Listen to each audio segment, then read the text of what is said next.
Happy New Year! Welcome home, everybody. I'm broken, you're fantastic, and my left earlobe's just a little bit longer than my right earlobe. Woohoo!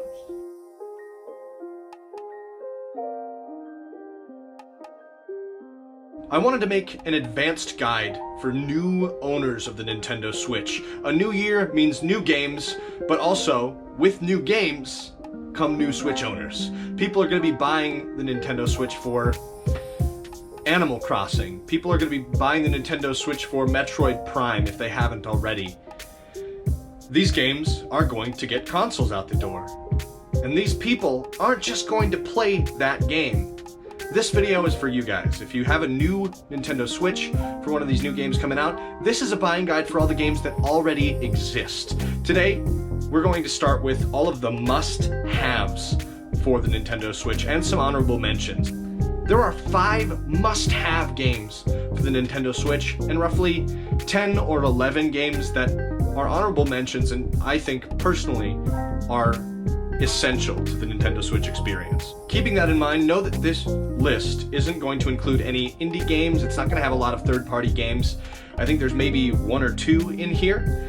The rest are going to be included in different videos. I'm going to be doing a separate third-party and indie game video. It might be a third-party one and then an indie game one. I really want to be able to give these games the highlight that they deserve without talking too much to the camera and having you listen to me for far too long. The first game on the must-have list is going to be Super Mario Odyssey. It's by far the most revolutionary Mario game to date. In Super Mario Odyssey, you travel with Cappy, the Cap, taking control of any living creature that you can take sight of. This can be as small as a frog who grows a mustache and a hat. Everybody grows a mustache and a hat when you throw Cappy at him. I don't know how the mustache gets there, but we know how the cap gets there. You can be as small as a frog, as big as a Tyrannosaurus Rex, to accomplish any of your regular plumbing endeavors. Number 2 is going to be Legend of Zelda Breath of the Wild. Breath of the Wild is the first completely open-world Legend of Zelda game, and it does not disappoint. You start as Link, half naked, soaked from a 100-year-long bath, and all you have is a branch and a baked apple. With your mighty branch, you take on hordes of bokoblins, delving deep into the depths of shrines, over 100 of them, solving some of the most clever puzzles in franchise history. Legend of Zelda Breath of the Wild was Game of the Year for a reason. Personally, it's my number 1. However, Super Mario is such a classic staple, I put it on top. But my personal favorite is Breath of the Wild. This game was so revolutionary. It was, for me, the first playthrough I had was over 120 hours, and that wasn't even beating the game. I played so much, and I just couldn't get sick of it. I heavily recommend this game. If you're going to start out with your Switch, start out with Zelda Breath of the Wild. Number 3 is the cult classic Splatoon 2. This is Nintendo's own family-friendly third-person shooter. You play as an Inkling, a tiny little squid-like creature that can meld in with paint. You have a gun of paint. You're with 3 other people and you fight against 4 other opponents on a large map where you paint as much as you can. The team with the most painted area wins. For any players of Fortnite, for players of Call of Duty that are coming over to the Switch, I heavily recommend Splatoon 2. It is a lot of fun and you can sink hours and hours and hours into ranking up and getting new weapons. After the weapons, you can obviously update your outfit, and the outfit affects the skills that you have in game. The gun has different abilities, like a bomb, or you can shoot up in like an ink jetpack rocket that shoots giant paintballs at people to take them out as well as paint the area. And if you're getting this for a kid, there is an adventure mode option. This will teach them the basics of the game so they can get used to the mechanics, and when they do get online, they're not going to be pummeled by a bunch of older people who are just playing this game all the time. It's worth it to check it out. It is a cult classic for a reason. Number 4 on the must-buy Nintendo Switch buying guide list is Super Mario Maker 2. If you don't know what Super Mario Maker is a video game where you can make Super Mario Bros. Levels for other Super Mario Bros. Fans to play. Those Super Mario Bros. Fans can also make Super Mario Bros. Levels for you to Super Mario Bros. Play. Super wonderful game that was made 4 years ago, but now better. And with slopes. I also love playing Super Mario Maker 2 with other people locally, co-op, or just making levels together as a team and then playing them together, and then co-op playing them together, or playing other people's levels endlessly on the endless mode, where you can play as many Mario levels as you can until Mario suffers 3 tragic deaths. It's actually really fun despite how scary I just made it sound. Altogether, Super Mario Maker 2 is a really good starter game to have on the Nintendo Switch. It's perfect with touchscreen. The cursor on the TV isn't the best, however, it's a perfectly good way to play it. In fact, one of my favorite creators, Austin John Plays, prefers that, at least as far as I recall him talking about. Beyond that, a personal favorite and the first game I had for my Nintendo Switch is Mario Kart 8 Deluxe. It's probably my favorite Mario Kart. Other people might disagree, but I think they've absolutely aced the drifting mechanic. You get to play as all of your favorite Nintendo characters, well, Mario Nintendo characters. You've got a few other ones in there, but you've got Mario, Luigi. My favorite, I like to play as Larry, which is one of Bowser's kids, quote unquote. And you can play as Boo and a pirate ship. It's so much fun to design your style, whatever vehicles you want to use, whatever tires. It's a lot of fun. And I think I sunk probably 40 to 50 hours into that just the first few months. Not even first few months. One single month that I owned it. I played it on the way to California when I auditioned for Blue's Clues. It was just spectacular. I heavily recommend this game. Now we're going to talk about honorable mentions. Those were the top 5 games that you should absolutely get when you first get your Nintendo Switch. But there are 10 or 11 games that are almost essential to the experience for the Nintendo Switch. Number 1 on the Nintendo Switch Buying Guide's honorable mentions list is Pokemon Sword and Shield.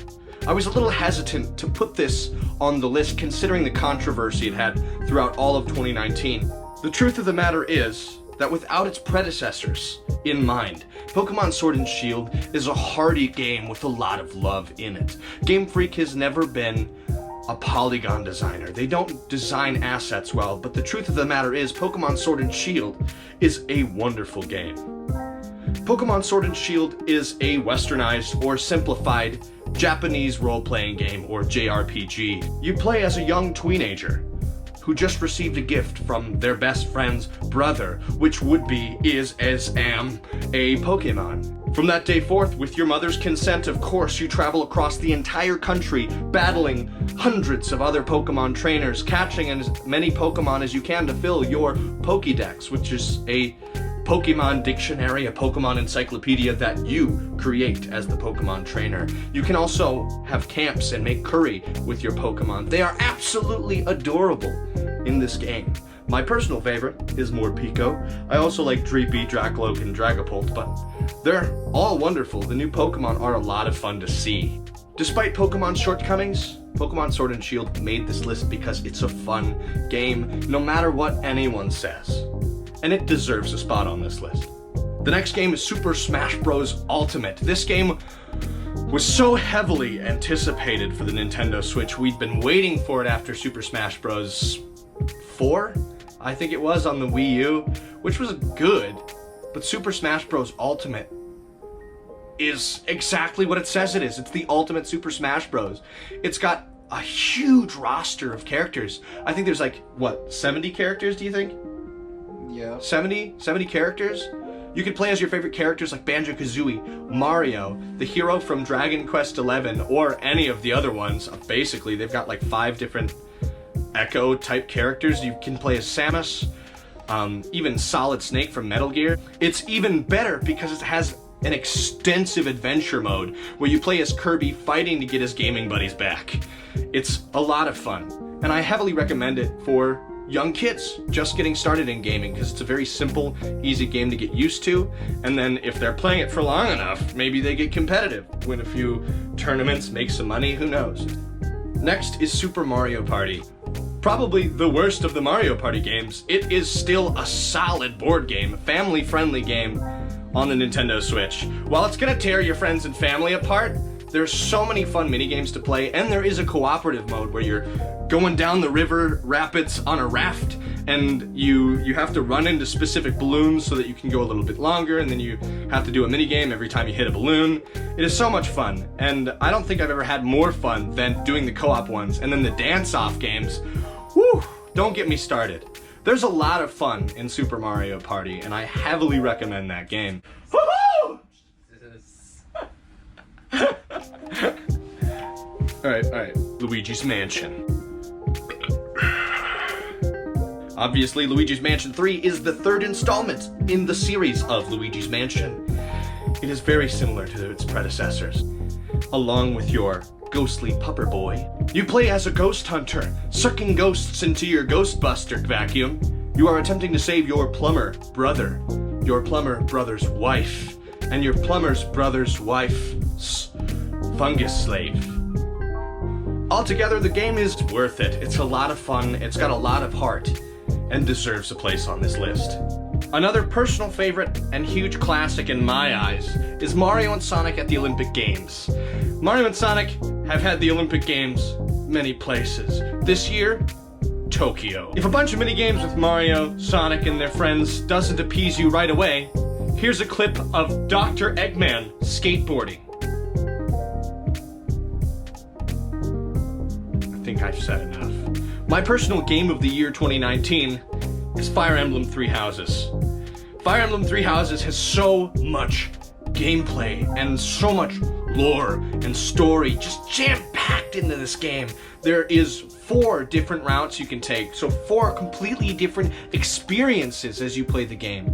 It's not only a top-down, chess-like tactical RPG, it's also a dating simulator. Mans can go out with his friends for tea. Specifically, Marianne. Always Marianne. If you marry anybody, it's always Marianne. I get you chose the female character. Marry Marianne. Her name has Mary in it. It only makes sense. She is the sweetest. Anyway, beyond that, there's so many characters to fall in love with. Bernadette is one of my favorites. I really love Claude and Dimitri. Edelgard's pretty darn cool. Her route is probably the most vicious? Not, I don't know. It's good. It's really good. And you get to really understand the character's place in the story within Fire Emblem Three Houses. It's just one of my favorite games. There's a bunch of mini games like fishing. You get to cook. And then you get to decide how each character evolves in their story, their relationships with each other, their relationships with you, and how they fight on the battlefield. I put in 120 hours and I'm not even done getting everything in. And you can decide between casual and classic version whether or not your characters actually die when they lose or not. I have indeed let characters die on purpose to see what would happen, and I definitely urge you to do the same experiments. Another one of my favorites is Dragon Quest XI S, Echoes of an Elusive Age, Definitive Edition. The title alone is a mouthful, and the lore and combat and game experience is absolutely no different. It's a whole 20-course meal of a game. You start as a nameless protagonist. I named mine my name. Because I'm boring, but you can name him anything. You begin in the hero's little beat-up, boring town in the middle of nowhere, Cobblestone, and you have to scale this mountain tour as a coming-of-age ritual, and you view the entire world from that area, and there's no view in the game like it. From then on, the story changes. It turns out you are a hero of old, the Luminary. You journey across the entire realm to find a wonderful party of spectacular people. Their backstories and their lore alone are worth the gameplay. The combat can be changed. Oftentimes, I'll use the act wisely order so I don't have to do anything, and I just watch my characters beat the crap out of all of these hilariously named monsters. The game is spectacular, and to add, the Definitive Edition has a 2D mode, which is reminiscent of the original Dragon Warriors games, or Dragon Quest 1, 2, and 3, and that is beyond a great experience.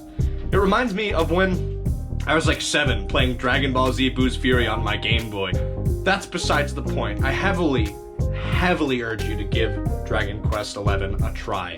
It is a spectacular meal of a game. Lastly, I wanted to name a free game. Because, I mean, you can buy any of these games to start out with, but this game starts free, can continue to be free as long as you decide it. Dauntless. Epic Games' own ripoff of Monster Hunter World, or Monster Hunter in general. However, the big difference is you're not a monster hunter, you're a behemoth slayer.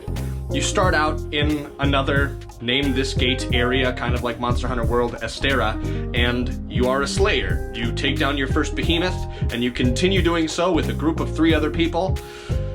That's it! You get a bunch of cool items, you get guns, you get a lance, you get a giant sword. They have these small little nuances that they stole from Monster Hunter, but they're still quality. My favorite part of Dauntless is that it is almost a replica of Monster Hunter.